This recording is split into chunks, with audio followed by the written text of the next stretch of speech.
Қу түлкіге алданған ит пен бүркіт. Баяғыда бір аңшы өмір сүріпті. Аңшының бүркіті мен тазы иті болыпты. Аңшы екеуін үнемі жанынан қалдырмай өзімен бірге алып жүреді екен. Бірде аңшы шөптің арасына тор құрады. Оған бір түлкі түседі. Торға түскен түлкіні көрген аңшы итіне түлкіні алып кел дейді. Тазы ит тордың қасына келеді де: «Әй, түлкі, торға қалай түстің? Қу едің ғой, бәрін алдап жүресің. Енді өзің алданып қалдың ба?» деп күледі. «Жоқ, жоқ, мен алданған жоқпын, торға да түсіп қалған жоқпын» дейді түлкі. «Қалайша сен торға түскен жоқпын дейсің? Міне тордың ішінде отырсың ғой» деп таңданады тазы ит. Түлкі болса қуана жауап береді: «Сен қателесіп тұрсың. Мұнда демалу үшін өзім кірдім. Әйтпесе ана қасқырды білесің ғой.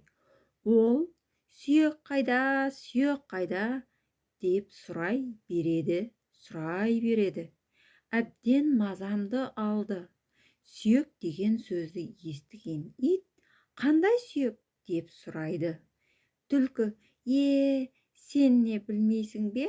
Жақын жерде сүйекке толы бір үңгір бар ғой» дейді.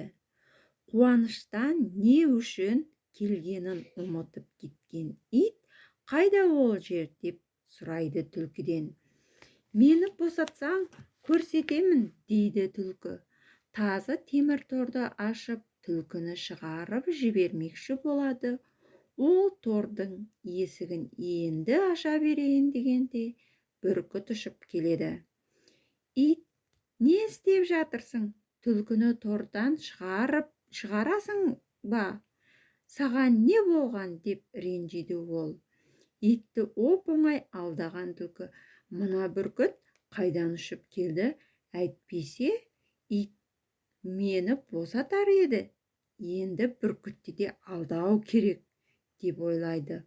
Содан соң ол өтірік қоланған болып бүркітке былай дейді: «О, бүркіт досым, сені көрмегелі көп болды ғой. Өзің өзгеріп кетіпсің». Бүркіт түкке түсінбейді. «Көрмегелі көп болды ма? Біз таныс емеспіз ғой». Түлкі ренжігендей түр көрсетіп: «Қалай ұмытып қалғансың ба? Екеуміз талай ойнап едік қой» дейді. Бүркіт одан сайын таң қалады. «Қашан? Қайда ойнадық?» Ал түлкі болса қулана түседі. «Түх, бүркіт-ай, сен ұмытшақ екенсің. Ана өзеннің жанында ше, есіңде жоқ па?» Бүркіт әлі де ештеңені түсіне алмай тұр. «Қайдағы өзен?» деп сұрайды ол. Түлкі бүркітке өзені бар жерді көрсеткендей болады. Бірақ қай жақты көрсетіп тұрғаны белгісіз еді. Бүркіт жан-жағына қарап, «Қайда?» деп таңданады. «Жоқ, алдымен мені тордан шығар, сонда көрсетемін» дейді түлкі. Бүркіт ойланып тұрып, тазы ит аң-таң, ал түлкі ұмытшақ бүркіт деп бүркітті мазақтайды. Бүркіт ыза болады, өзі иттен де ұялып тұр. Енді ол ашуланып торды ашады да: «Ал көрсет, қай жерде ойнадық екеуміз» деп ашулана сөйлейді. Түлкіге керегі де сол еді. Ол тордан ытқып шығады. «О, енді есіме түсті. Кешірші мені.